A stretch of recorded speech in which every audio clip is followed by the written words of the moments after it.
Bem-vindos de volta, vamos continuar o nosso estudo do livro de Provérbios. Nós já estamos em Provérbios capítulo 1, versículo 7, e nós vamos finalizar nessa sessão o versículo 7.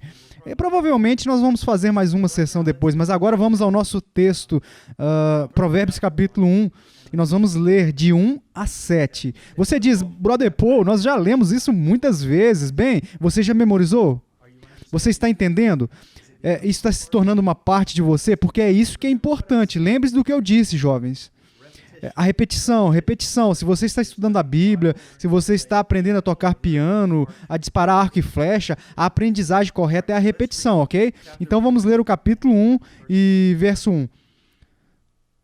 Provérbios de Salomão, filho de Davi, o rei de Israel, para aprender a sabedoria e o ensino para entender as palavras de inteligência, para obter o ensino do bom proceder, a justiça, o juízo e a equidade, para dar aos simples prudência e aos jovens conhecimento e bom siso. Ouça o sábio e cresça em prudência, e o instruído adquira habilidade, para entender provérbios e parábolas, as palavras e enigmas dos sábios. O temor do Senhor é o princípio do saber, mas os loucos desprezam a sabedoria e o ensino. Vamos ao Senhor em oração.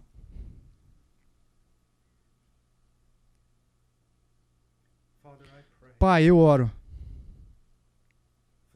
pela glória do seu Filho, pelo avanço do seu reino e pela vontade do seu coração. Toque no coração desses jovens.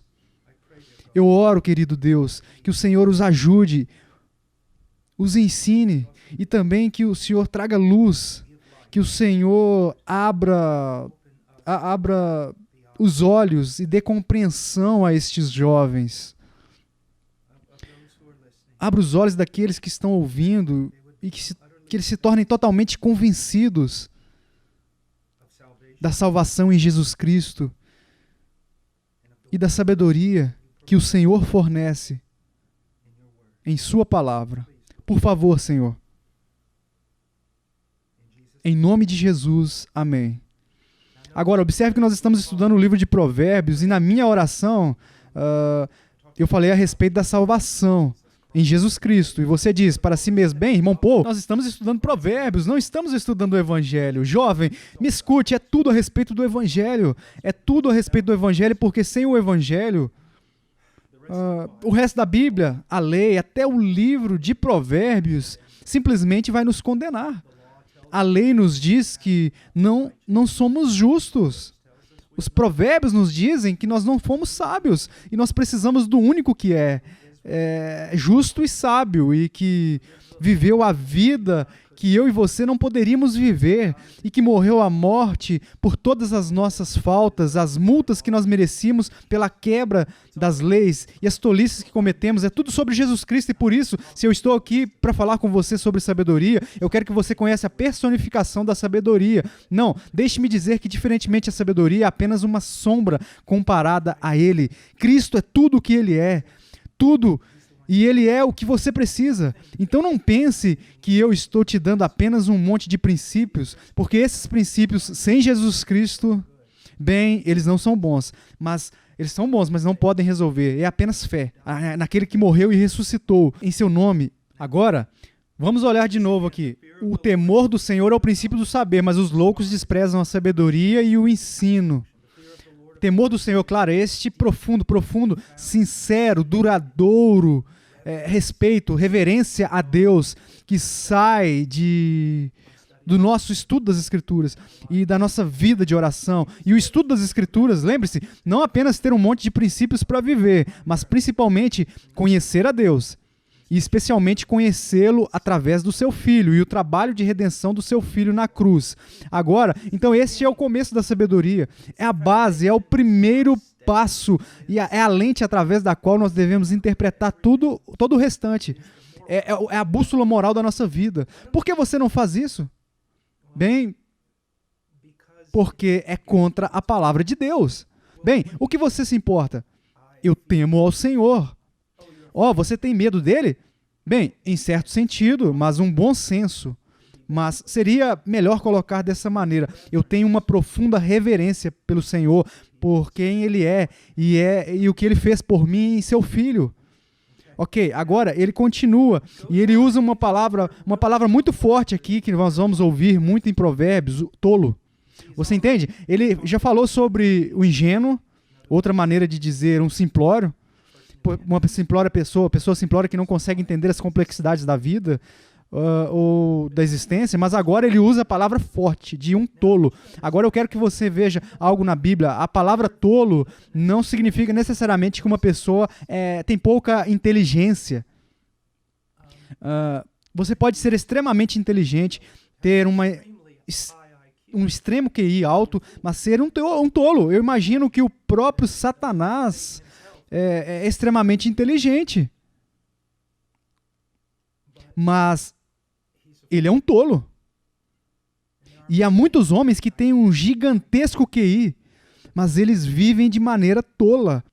Porque a personalidade deles demonstra que eles são tolos. E assim, o que é um tolo? Bem, basicamente é mais do que um termo moral. Não está falando de alguém que não tem capacidade intelectual para entender coisas profundas. Está falando sobre uma pessoa que se recusa a reverenciar a Deus. Uma pessoa que se recusa a reconhecer que Deus é Deus e eu não sou Deus. E bom, e ótimo, ele é merecedor de todo o meu respeito, toda a minha adoração, toda a minha obediência, toda a minha apreciação. E muito mais. Um tolo diz que não. Não. Agora, eu conheci tolos que disseram em seu coração, não há Deus, Deus não existe, mas eu também conheci tolos que disseram, sim, eu acredito que é um Deus e eu odeio ele, eu não gosto dele. E assim por diante. No dia do julgamento estarei diante dele e direi a ele o que eu acho dele. Que não, você não vai. No dia do julgamento, com uma atitude como essa, você derreterá diante dele como uma pequena estátua de cera na porta do forno, de uma fornalha. Você não vai. E é por isso que a Bíblia, olha, para um tolo como alguém que pode ser extremamente inteligente, mas moralmente, espiritualmente, eles são cegos. E eles levantam o punho e desafiam a Deus, esquecendo que a força necessária para eles levantarem o punho foi realmente dada, concedida por Deus, que eles amaldiçoam. Então pense a respeito disso. Agora, um tolo, eu quero mostrar aqui um dos maiores exemplos dados, é claro, pelo nosso Senhor Jesus Cristo, ocupa seu lugar em Provérbios, mas vamos olhar para um dos maiores exemplos de engano. Isso vamos olhar, muito importante, em Lucas, capítulo 12, versículo 16.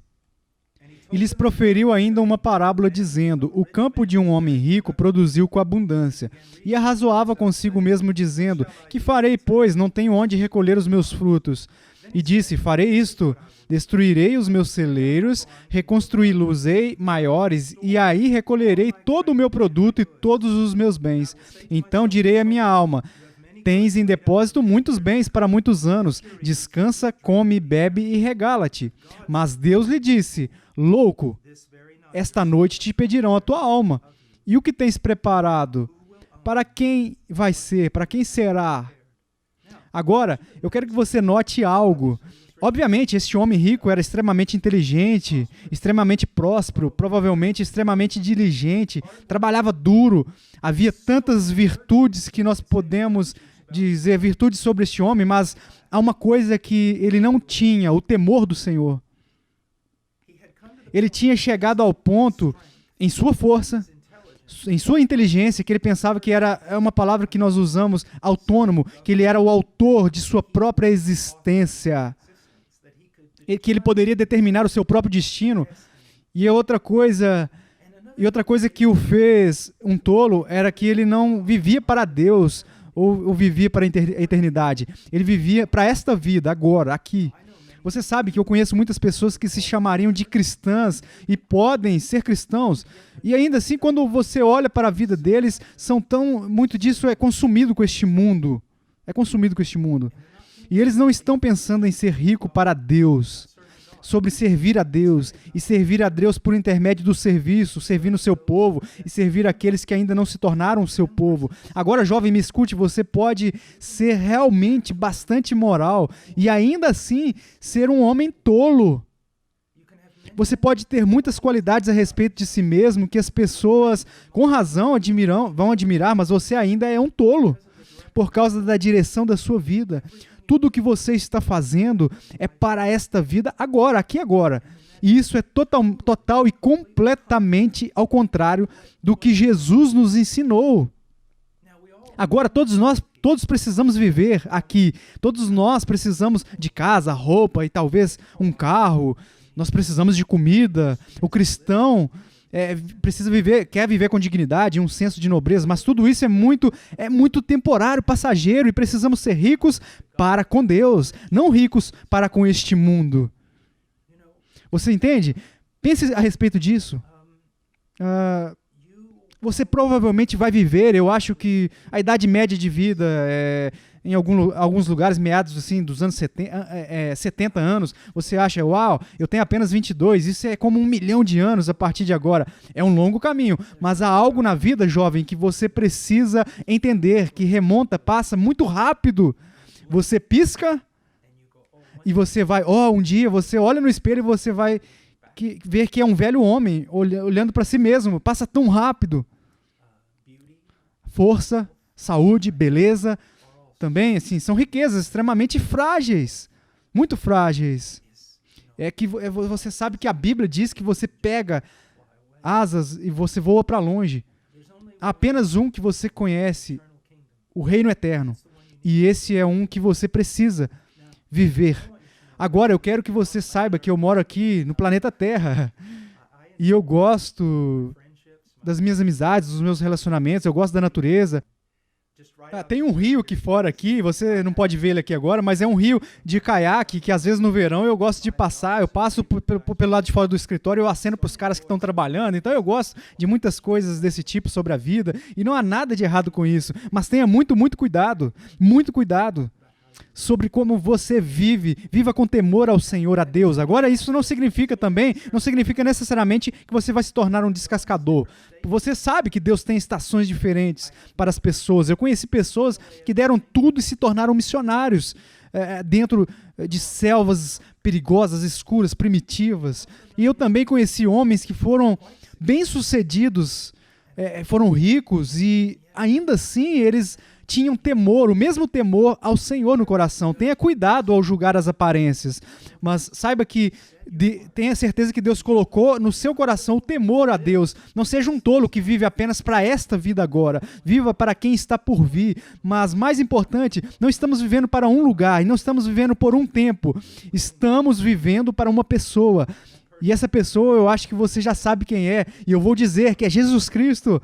Você diz, Brother Paul, você com certeza fala muito sobre ele, é porque ele é tudo. De fato, alguns santos do passado da igreja disseram, qualquer conversa onde Jesus Cristo não é o tema principal, para mim é tolice. Então, sim, ele é tudo e ele é aquele em que vivemos, ele é a razão pela qual estamos estudando o livro de Provérbios. Não estamos estudando para obter a nossa melhor vida agora, estamos estudando para homenageá-lo. Tudo bem? Agora, então, não seja tolo. E quanto aos tolos, eles desprezam o saber, a sabedoria e a instrução. Agora, o que significa desprezar? Bem, eu escrevi algumas coisas aqui, significa mostrar, condenar, mostrar desprezo por algo, desprezá-lo, menosprezá-lo, ridicularizá-lo, para zombar.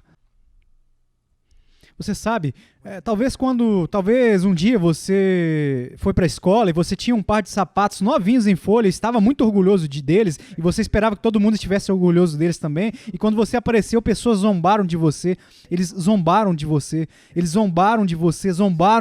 e te machucaram.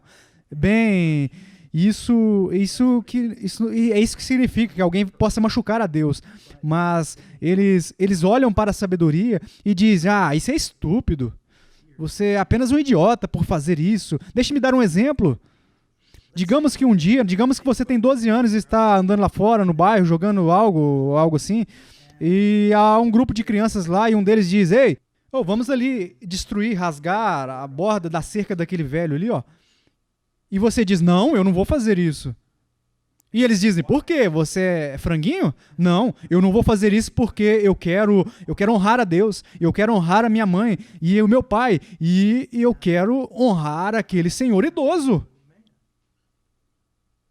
Ah, então você é o bonitão de 2 sapatos, então você é mais santo do que os demais, você pensa que é melhor do que nós, você entende?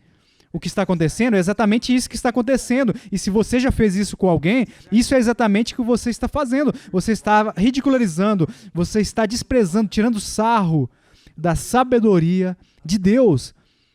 Você sabe que nós somos muito propensos a fazer isso, você sabe, não é incrível? Eu não sei quantos de vocês vão para a escola pública, mas muitas vezes lá vai haver um aluno nesta sua classe, ou a aluna, e essa aluna, ela realmente gosta de ler, ela realmente gosta de estudar, ela gosta da escola, ela realmente quer aprender algo para a sua vida, para a vida dela. O que os outros alunos fazem?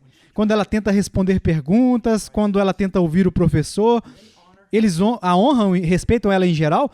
Eles não tiram sarro dela? Eles riem dela, eles desprezam ela. Isso faz parte da nossa natureza humana caída, quando nós fazemos coisas assim. É assim que as pessoas são.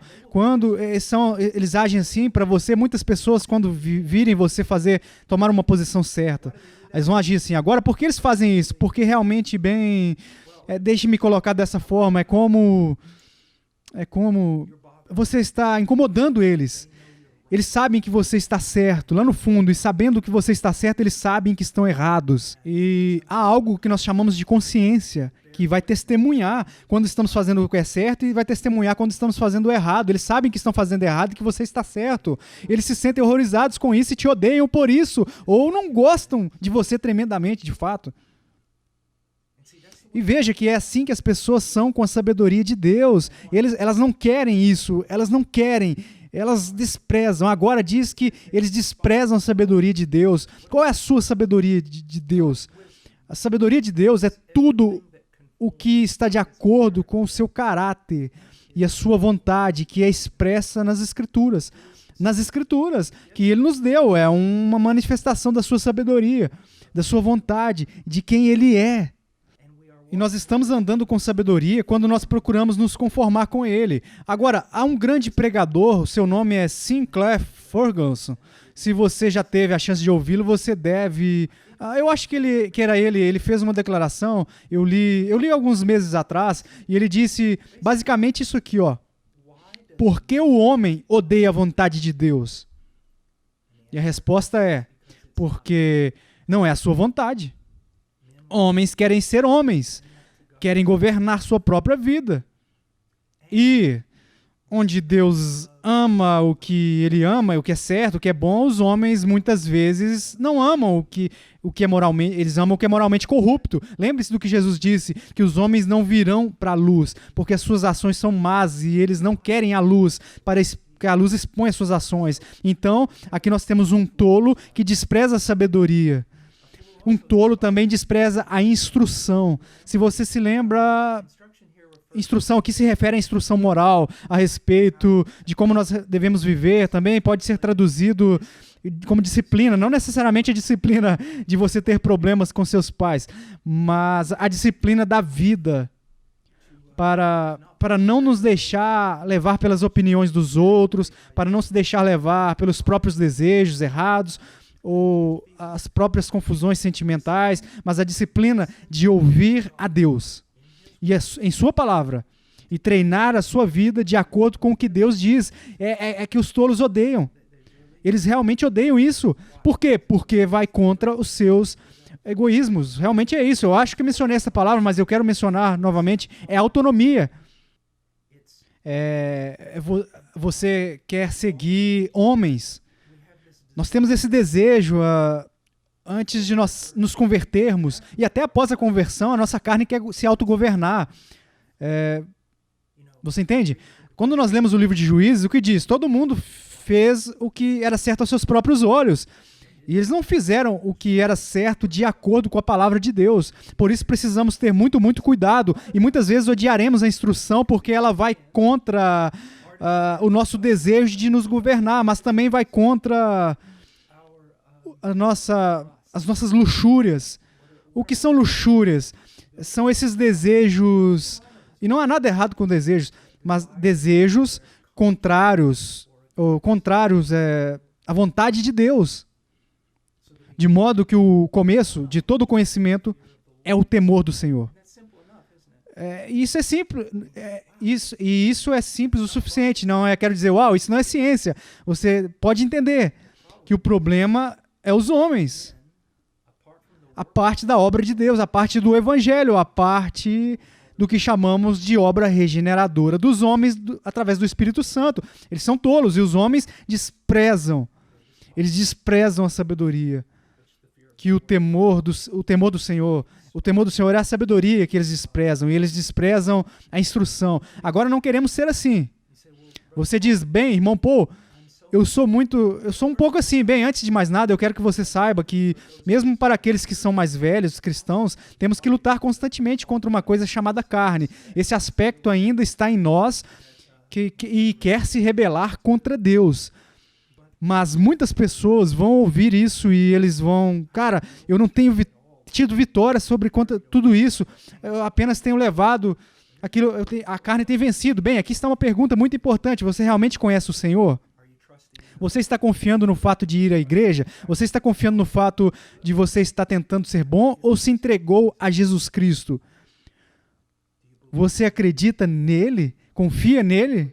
Não confie na religião, ou nas suas obras, ou em qualquer outra coisa. Você tem que confiar exclusivamente nele, porque é aí que a vitória vai começar.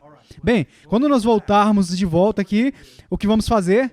Você diz, irmão Paul, nunca vamos passar pelo livro de Provérbios desse jeito. Bem, você é mais jovem do que eu esperava, então não se preocupe. Quando nós voltarmos, eu só quero fazer uma revisão geral do temor do Senhor no livro de Provérbios, então vamos brevemente passar por vários versículos diferentes e dar uma pequena explicação, se isso for possível para mim, e nós vamos ter uma ideia geral maior do que isso significa, o temor do Senhor. Deus nos abençoe e que Deus use isso para direcioná-lo a Cristo.